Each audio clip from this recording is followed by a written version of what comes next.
bases exists.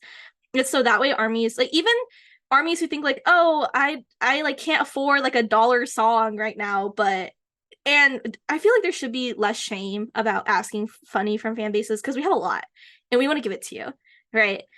And you should feel free to ask because we want you to take the money because a lot of the money actually comes from ourselves. That's something we don't talk about a lot. A lot of it comes from ourselves, or it comes from international armies who give it to us, and Right.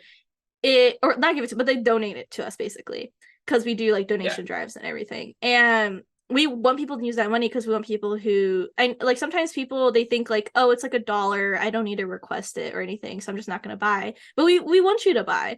We want you to be able to do that and it not feel like there's no shame, not being able to afford like $1 song.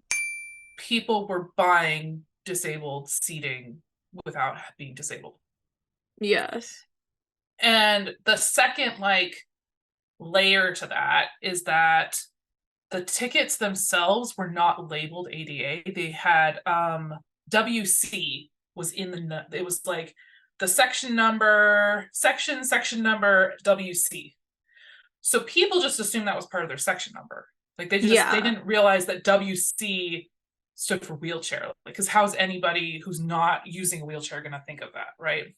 We're smart and we move Mm-hmm. smart and we can do this work to work within these limitations while simultaneously coming up with clever, loud ways to try to point out the flaws in the system and try to start tearing Yeah. down the system. So that's why we have cool things like funding bases and we have cool things like the Ticketmaster task force and all these other Mm-hmm. smaller fan labor things that people do to both, so we're doing kind of the support stuff of like, how do we survive within this system that is literally trying to like suck us dry?